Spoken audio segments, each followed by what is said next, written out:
तो आज की कहानी ये एक अलविदा से शुरू होती है, लेकिन इसका अंत एक ऐसे रहस्योद्घाटन पर होता है जो दिल टूटने के दर्द को भी एक बिल्कुल नया मतलब दे देता है। जैसा कि कहा, यह सिर्फ एक जुदाई की कहानी नहीं है, बल्कि एक दिव्य रहस्य की कहानी है। तो चलिए साथ मिलकर इस कहानी की परतों को एक-एक करके खोलते हैं और देखते हैं कि ये हमें कहाँ ले जाती है। अब हमारी कहानी की शुरुआत होती है एक निमंत्रण से, पर ये कोई आम दावतनामा नहीं है, बिल्कुल नहीं। ये एक राजा का, कह सकते हैं, एक भयावह निमंत्रण है जिसके पीछे एक बहुत गहरी साजिश छिपी है। कहानी शुरू होती है वृंदावन के शांत से गांव में, जहां अक्रूर नाम का एक व्यक्ति आता है। और वो कोई आम मेहमान नहीं है, वो अत्याचारी राजा कंस का एक संदेश लेकर आया है, जो कृष्ण को अपनी सत्ता के लिए सबसे बड़ा खतरा मानता है। तो बुलावा है कृष्ण और बलराम के लिए। और यहाँ एक बहुत दिलचस्प बात है, पता है? अक्रूर, इस नाम का मतलब होता है जो क्रूर न हो। अब ये नाम याद रखिएगा, क्योंकि कहानी में आगे चलकर यही नाम एक बहुत गहरे, मतलब एक ताने की तरह इस्तेमाल होगा। तो अक्रूर आकर कंस की पूरी गुप्त योजना का खुलासा करता है। प्लान बहुत सीधा था। पहला कदम, कृष्ण और बलराम को एक उत्सव के बहाने मथुरा बुलाओ। दूसरा, वहां एक कुश्ती प्रतियोगिता का नाटक करो। और तीसरा, जो सबसे भयावह था, उसी मैच के दौरान दोनों भाइयों की हत्या करवा दो। अब सोचिए, अपनी ही हत्या की इतनी खतरनाक योजना सुनकर कोई क्या करेगा? डर जाएगा, गुस्सा होगा। लेकिन कृष्ण और बलराम, वो बस जोर जोर से हंसने लगे। और ये जो उनकी प्रतिक्रिया थी ना, ये उनके दिव्य स्वभाव का, मतलब इंसानियत की हदों से परे होने का पहला बड़ा संकेत था। लेकिन ये जो राजनीतिक साजिश थी, इसका असर सिर्फ कृष्ण और बलराम पर ही नहीं पड़ने वाला था। नहीं, इसका असर तो पूरे गांव पर पड़ने वाला था।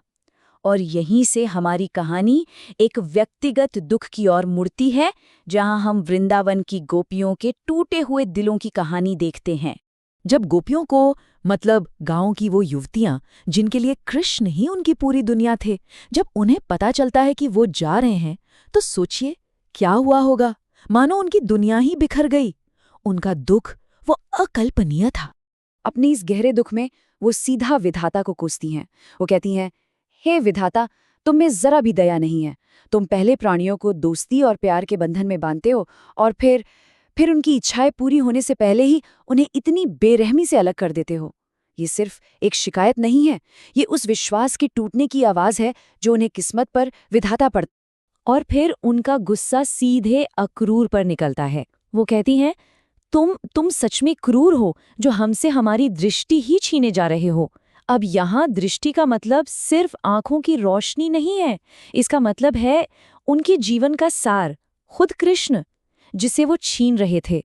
और यहीं पर हमें वो गहरा विरोधाभास साफ साफ दिखता है। एक तरफ है अक्रूर का नाम, जिसका मतलब है क्रूर नहीं, और दूसरी तरफ गोपियों की नजर में उसका काम, जो सबसे क्रूर काम था। तो अब हम कहानी के सबसे मार्मिक, सबसे भावुक क्षण पर आते हैं। ये वो पल है जब शब्द खत्म हो जाते हैं और सिर्फ दर्द भरी खामोशी रह जाती है। ये वो दर्दनाक विदाई का क्षण है। तो ये विदाई हुई कैसे? चलिए देखते हैं। सबसे पहले सूर्योदय के साथ ही कृष्ण और बलराम रथ पर चढ़ते हैं।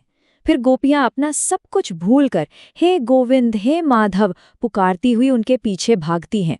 तीसरा, कृष्ण उन्हें एक आखिरी सांत्वना भरी नज़र से देखते हैं, जो शायद उनके लिए काफ़ी नहीं थी। और आखिर में वो एक दूत के जरिए एक वादा भेजते हैं, मैं वापस आऊंगा। पर क्या उस वादे से उनका दुख कम हुआ? शायद नहीं।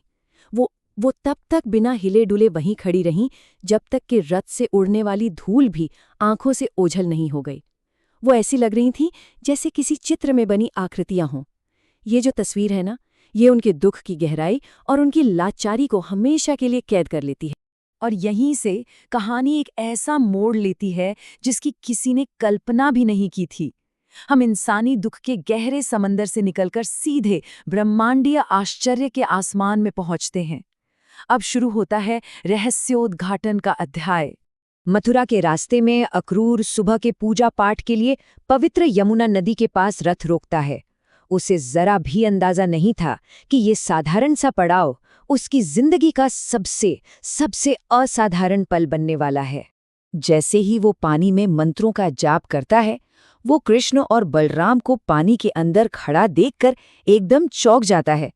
लेकिन ये कैसे हो सकता है? उसने तो उन्हें अभी-अभी रथ पर छोड़ा था। उसका दिमाग पूरी तरह चकरा जाता है, ये पक्का करने के लिए कि कहीं उसकी आंखें उसे धोखा तो नहीं दे रही हैं। वो दौड़कर रथ के पास वापस जाता है और देखता है कि वो दोनों अभी भी वहीं बैठे थे, ठीक वैसे ही जैसे वो उन्हें छोड़कर गया था। अब तो ये रहस्य और भी गहरा हो गया था। ये समझने के लिए कि आखिर हो क्या रहा है, वो वापस पानी में जाता है और इस बार जब वो डुबकी लगाता है तो उसे जो दिखता है वो कोई मामूली नज़ारा नहीं होता, बल्कि एक पूरा का पूरा ब्रह्मांडीय दर्शन होता है। ये दर्शन परत दर परत उसके सामने खुलता है। सबसे पहले उसे 1000 फनों वाले सर्प देवता अनंत शेष दिखाई देते हैं, जिनके ऊपर पूरा ब्रह्मांड टिका हुआ है और उन पर विराजमान है परम पुरुष अपने 4 भुजाओं वाले रूप में। उनका रंग गहरे नीले बादल जैसा है और उन्होंने पीले रेशमी वस्त्र पहने हुए हैं। और ये दर्शन और भी भव्य होता जाता है। वो देखता है कि भगवान ने अपने हाथों में कमल, शंख, चक्र और गदा धारण किए हुए हैं। ब्रह्मा और रुद्र जैसे बड़े बड़े देवता भी उनकी पूजा कर रहे हैं और वो अपने दिव्य सेवकों और शक्तियों से घिरे हुए हैं। मतलब ये पूरे ब्रह्मांड के स्वामी का साक्षात दृश्य था। और यहीं पर अक्रूर को सब कुछ समझ आ जाता है। ये जो स्लाइड है ये इस कहानी के सबसे बड़े रहस्य को उजागर करती है। रथ पर जो बैठा है वो है वृंदावन का ग्वाला कृष्ण और नदी के अंदर जो है वो है इस पूरे ब्रह्मांड का परम भगवान, और वो दोनों एक ही हैं।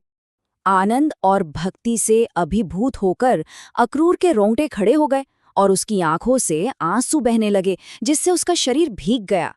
उसने अपना सिर जमीन पर झुका दिया। ये सिर्फ एक प्रणाम नहीं था, ये उस परम सत्य के सामने पूरा समर्पण था जिसे उसने अभी-अभी अपनी आंखों से देखा था। और आखिर में ये कहानी हमें एक बहुत गहरे सवाल के साथ छोड़ जाती है। एक तरफ गोपियों का इंसानी दुख और दूसरी तरफ अक्रूर का दिव्य दर्शन। क्या ये कहानी ये दिखाती है कि हमारे छोटे से छोटे व्यक्तिगत दर्द का भी कोई बड़ा ब्रह्मांडीय मतलब हो सकता है? क्या दिव्य का अनुभव हमारे इंसानी दुख दर्द को मिटा देता है या उसे एक नई गहरी पहचान देता है? इस पर सोचना वाकई जरूरी है।